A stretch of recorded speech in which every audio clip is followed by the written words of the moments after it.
মেসির পারফরমেন্স, মেসির মানে পজিশন সেন্স, মেসির গেম রিড করার ক্যাপাসিটি, এটা নিয়ে আসলে নতুন করে বলার কিছু নেই। এক্স্যাক্টলি। সো নেক্সট গোলে যাই, moving on to the next goal. Lautaro Martinez 80 অথবা 82 মিনিটসে তাকে স্কালোনি মাঠে নামালেন, আর লাস্ট সাব ছিলেন লাউতারো। সো লাউতারো গোল করবেন, দৌড়াবেন, ডিফেন্স করবেন, এভরিথিং ইজ ওকে, বাট কনজা এবং স্টোনসের মাঝখানে 6 ফুট লম্বা ডিফেন্ডারের মাঝখানে তিনি পজিশন নেবেন। তিনি কত, লাউতারো মার্টিনেজ প্রবাবলি 5'4", 5'6" এরকম হাইটের, 5'6", 7। এবং আবারও লিওনেল মেসি, তিনি লেফট ফুটে শট নেওয়ার কথা নিলেন না, জায়গা বানালেন, গোলকিপারকে সামনে আনলেন এবং ফার পোস্টটা ওপেন করলেন, রাইট ফুটে একটা শট নিলেন। মানে আমি সব বলে দিচ্ছি রাকিব ভাই, তারপরেও আপনার কাছ থেকে শুনতে চাই, মানে গোলের সৌন্দর্যটা আসলে কতখানি। দেখেন, ক্রসটা বিচার করতে গেলে যে ভিআর যেভাবে অফসাইড দেখায় না, যে অনেক কিছু দিয়ে স্টপ করে, এটা করে, এখন ক্রসটা এতটাই মাপা ছিল। এবং যে কথাটা বলা হচ্ছিল যে যখন এই যে মাঠের মানে পোস্টের ডান পাশ দিয়ে যখন মেসি অপারেট করেন, তখন কি হয়, সব ডিফেন্ডারই কিন্তু আশা করে তিনি একটা ইউটার্ন নেবেন, একটা ইউটার্ন নিয়ে দেন হয়তো বাম পায়ে ক্রস করবেন, অথবা বাম দিকে যিনি আছেন, যেভাবে এনজো যেখানে ছিলেন ওখানে যে পাসটা বাড়াবেন, এরকম কিছু, পরে আবার অন্যভাবে খেলা হবে। কিন্তু এই মুভমেন্ট কিন্তু শুধু মেসি বলে না, সবাই কিন্তু এই উইংয়ের দিক থেকে যখন খেলেন এই মুভমেন্টটা করেন, যে এপাশ ওপাশ করে একটা অপরচুনিটি ক্রিয়েট করেন। কিন্তু সেই অপরচুনিটির মধ্যে যদি মেসি ডান পা দিয়ে ক্রস করবেন, এটার পার্সেন্টেজ ধরলে আপনাকে ধরতে হবে হয়তো 30% বা 25% বা 10%, কথার কথা, বাকিটা হবে উল্টাটা। এখন এখানে প্রথম বিভ্রান্তিটা তৈরি হয়েছে, এবং তিনি যখন স্পেসটা ক্রিয়েট করেছেন এবং তখন ক্রস করেছেন, এবং এইসব ক্রসের সবচেয়ে বড় মানে এই যে মেসি মতো প্লেয়ার আর অন্য প্লেয়ার, আমি প্লেয়ার বলবো, তারা বড় টিমে খেললেও সবাই তো আর মেসি না, তাদের মধ্যে হয় কি ওই ক্রস যে কোথায় যাবে অনেক ক্ষেত্রেই তার কিন্তু কুল কিনারা পাওয়া যায় না। যে আলটিমেটলি একে তো ডিফেন্স লম্বা আছে, তারা অপারেট করবে, অনেক সময় দেখা যায় যে ওই যে পোস্টের থেকে একটু যদি সামনে যেয়ে পড়ে তাহলে কিন্তু ওই পাশে বাইরে বেরিয়ে গেল, কর্নারের দিকে বেরিয়ে গেল, অন্যদিকে বেরিয়ে গেল। এখন সামনে ডিফেন্ডার, পেছনে ডিফেন্ডার, এবং দুইজনই 6 ফুট, মাঝখানে একজন 5 ফিট 6 ইঞ্চি 7 ইঞ্চি, তার মাথায় যে উইদাউট এনি মানে কোনো ধরনের ঝামেলা ছাড়া পড়লো, এবং একটা ফ্রি হেডার, যে হেডে আসলে গোলকিপার পিকফোর্ডের কিচ্ছু করার নাই, একেবারে কিচ্ছু করার নাই। ফলে এরকম গোল কি বলবো, এটা কম্পিউটারেই সম্ভব আমার সবসময় মনে হয়, এবং তাই হয়েছে। এবং মেসি দিন শেষে যে তাকে এলিয়েন বলে না, তো আমার মনে হয় যে এলিয়েন মানে এটা প্রশংসা অর্থে বলে, এলিয়েন তো আর নেগেটিভ অর্থে বলে না। তো আসলেই মেসির এইসব কর্মকাণ্ড মাঝে মাঝে মনে করায় যে হয়তোবা আমরা বলি রক্ত মাংসের মানুষ, কিন্তু তারপরেও কিছু একটা আছে যেটা মেসিকে সবার থেকে আলাদা করে ফেলেছেন। মেসির প্রশংসা করেছেন ম্যাচ শেষে বেলিংহ্যাম, মেসির প্রশংসা করেছেন হ্যারি কেইন, বলেছেন গ্রেটেস্ট অফ অল টাইমের সামনে আমরা আসলে হেরে গেছি, কিছু করার ছিল না। বাট দেখেন, আমি যদি একটু অন্যভাবে চিন্তা করি, মেসি আনটিল 55 মিনিটস স্পেস পাচ্ছিলেন না, বল পাচ্ছিলেন না, সুযোগও খুব বেশি পাচ্ছিলেন না। বাট আফটার 55 মিনিটস কি যেন একটা কি হলো, মেসি বললেন আমাকে বল দাও, আমাকে বল দাও। মানে এক গোলে পিছিয়ে থাকা আর্জেন্টিনার দায়িত্ব তিনি আবারও কাঁধে তুলে নিলেন। 22 ওয়ার্ল্ড কাপ, একটা রাদার ইয়াঙ্গার টিম নিয়ে বিশ্বকাপ জিতেছিল আর্জেন্টিনা। এবারের বিশ্বকাপ তার ঠিক উল্টো কিনা, মানে এই প্রশ্নটা আপনাদের দুজনের কাছেই রাখতে চাই যে 2022 ওয়ার্ল্ড কাপে স্কালোনি, ইয়াঙ্গার একটা আর্জেন্টিনার টিম এবং লিওনেল মেসি, তাদের বিশ্বকাপ জয়ের স্বপ্ন ছিল, বাট সেটা সত্যি হবে কিনা তারা জানতো না। তারা সবাই মিলে বিশ্বকাপটা জিতেছিল, ফাইন, সব টিমমেটরা মেসিকে আসলে ডেডিকেট করেই কাপটা জিতেছিল। 22 ওয়ার্ল্ড কাপে মেসি যেই পারফরমেন্স দিয়েছিলেন তার থেকে আরও ভয়ঙ্কর পারফর্ম করছেন এই 2026 ওয়ার্ল্ড কাপে। তার গোল সংখ্যা, অ্যাসিস্ট সংখ্যা অলরেডি বেশি, গোল্ডেন বুটের জন্য তিনি অলরেডি সিলেক্টেড, 4টা অ্যাসিস্ট, 8টা গোল, স্টিল ফাইনাল ম্যাচ বাকি রয়েছে। এবং সেই জায়গা থেকে আসলে মেসি কি এবার তার টিমমেটদেরকে প্রতিদান দিতে চাচ্ছেন আরেকটা ওয়ার্ল্ড কাপ জিতে? কায়সার ভাই। না, অলরেডি বিশ্বকাপ তো তার জেতা হয়ে গিয়েছে, এখানে তিনি শুধু তার যে গত 4 বছর আগে যেটা জিতেছিলেন সেটা ডিফেন্ড করতে নেমেছেন, এবং সেই ডিফেন্ড করতে গিয়ে তিনি দেখিয়ে দিয়েছেন যে 4 বছর আগের মেসির চেয়ে যা ছিল তার চেয়ে কিন্তু 4 বছর পরের মেসি আরও দুর্দান্ত হয়েছে। তো সব কিছু মিলে, এবং আমার কাছে মনে হচ্ছে যে গতবারও ক্যাপ্টেন তিনি ছিলেন, কিন্তু এবার তার যে খেলার যে ধরনটা তাতে বারবার মনে হচ্ছে যে, এবং দেখবেন যে দল যতবার বিপদে পড়েছে মেসি কিন্তু প্রথম কিন্তু উদ্ধারকর্তা হিসেবে এসেছেন।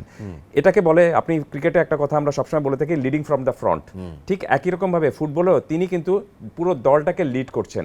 আর ক্যাপ্টেন যখন এরকমভাবে তার 200% দেবেন প্রত্যেকটা ম্যাচে, এবং দলের সবচেয়ে ক্রুশিয়াল সময় যখন বিপদে পড়েছে দল, তখন তিনি সেই দলটাকে বিপদের গর্ত থেকে বের করে নিয়ে আসার জন্য যে তাগিদ দেখাচ্ছেন, এই তাড়না, তারপরে তার বয়স হলো 39 ইয়ার্স, এই তাড়না দেখে বাদবাকি যারা রয়েছেন, আমার তো মনে হয় যে ডাগআউটে যে খেলোয়াড়রা বসে থাকেন তারাও পর্যন্ত বোধহয় অদৃশ্য কোনোভাবে যেন এই ম্যাচের সাথে আমি অ্যাডাপ্টেড হতে পারি বা এই ম্যাচের সাথে আমি মানসিকভাবে থাকতে পারি, সেই চেষ্টাটুকু সম্ভবত তারা করে থাকেন।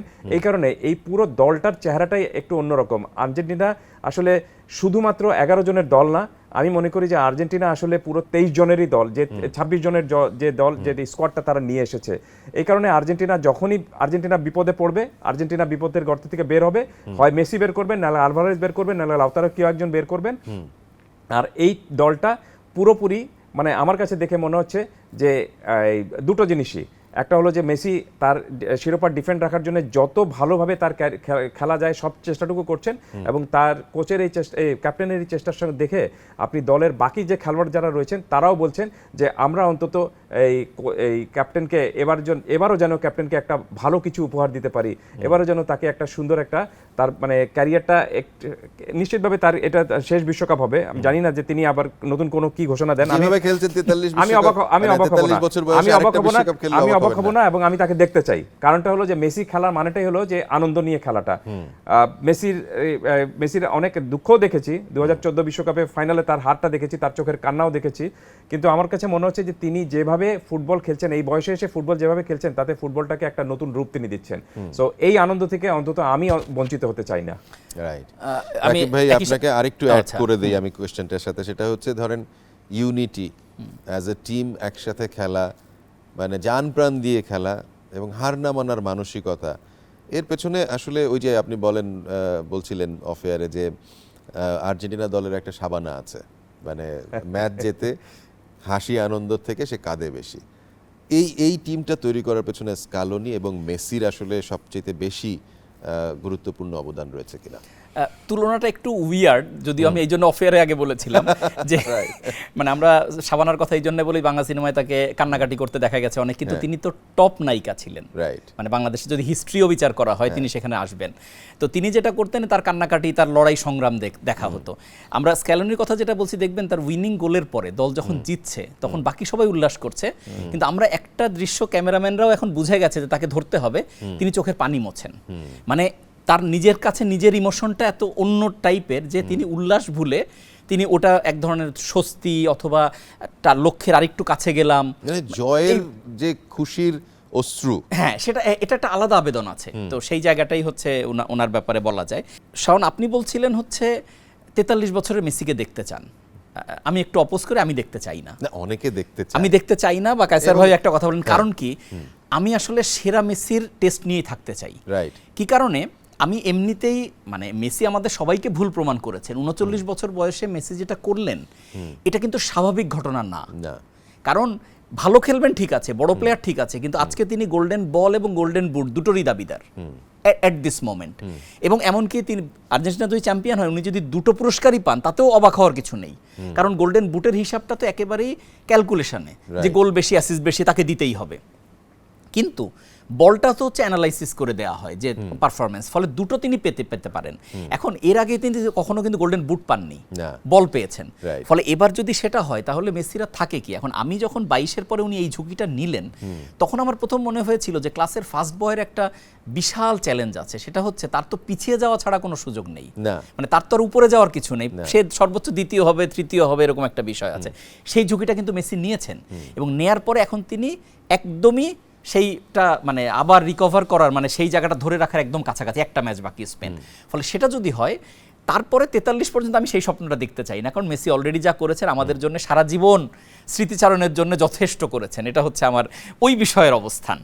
আর বাকি যেটা হচ্ছে যে আর্জেন্টিনা মানে মেসি কেন্দ্রিক বা আগের দলটার কথা যেটা বলছেন, সেই দলে যাদেরকে আপনি তরুণ বলছিলেন, আজকে কিন্তু তারা ম্যাচিউরড রোল প্লে করছে, Right.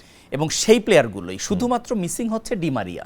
প্রথম দিকে একটা সময় মনে হচ্ছিল যে ডিমারিয়াকে আমরা মিস করছি, কিন্তু সেটা ধীরে ধীরে সেটা স্ক্যালোনির ট্যাকটিক্সই বলেন, বাকি প্লেয়ারদের এফোর্টই বলেন, এবং মেসি তাদের নিয়ে যে আলাদা পরিকল্পনা, যেভাবে প্রথম গোলের পরিকল্পনার কথা বলা হলো, মেসির যে পরিকল্পনাটা কায়সার ভাই মানে একদম এক্সপ্লেইন করলেন, আর দ্বিতীয়টা তো মেসি নিজেই একদম কম্পিউটারাইজড ক্রস।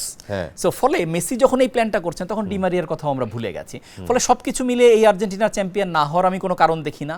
আবার পাশে এটাও বলতে হবে স্পেনেরও চ্যাম্পিয়ন না হওয়ার আমি কারণ দেখি না। এখন কি হবে সেটা আসলে রাকিব ভাই, স্পেন এবং আর্জেন্টিনা ম্যাচে যাওয়ার আগে আমি আপনার কাছে একটা প্রশ্ন করতে চাই। আফটার ইংল্যান্ড ম্যাচ, মেসি কি আসলে সর্বকালের সেরা ফুটবলার কিনা? আমার কাছে, আমি অলরেডি নিজে আমার ব্যক্তিগত, খুব তো সামাজিক যোগাযোগ মাধ্যমে যে খুব অ্যাক্টিভ মানুষ তা না, তারপরেও কিছু আবেগ থেকে মাঝে মাঝে কিছু কথা লিখি। এটা আমি মানে এই পর্যন্ত নয়, বেশ কিছুদিন, আমার মনে হয় সপ্তাহখানেক আগে আমি লিখেছি। আমি এমনিতে বলি যে আমরা সাংবাদিক হলো, আমাদের তো একটা সাপোর্ট থাকে। আমি কিন্তু ব্রাজিল সাপোর্টার, ঠিক আছে? এখন ব্রাজিল সাপোর্টার মানে কি বাংলাদেশের? যে আর্জেন্টিনার এগেনস্টে, এই তো আমরা দেখি সমাজে অন্ধ।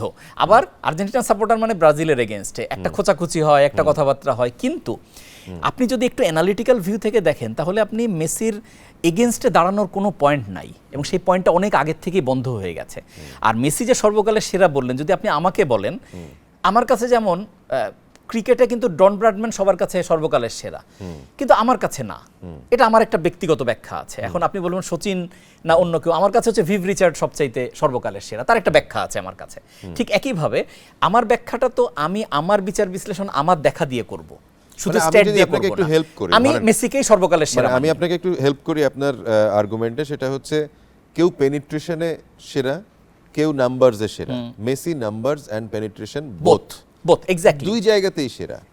এক্স্যাক্টলি কারণ হচ্ছে আপনি পেলে এবং ম্যারাডোনার যদি মিলান কম্বিনেশন করেন, তাহলে যে রূপটা আপনার পাওয়ার কথা, সেই রূপটা মেসির মধ্যে দেখা যায়। এটা আমার কাছে মনে হয়েছে থ্রু আউট হিজ ক্যারিয়ার।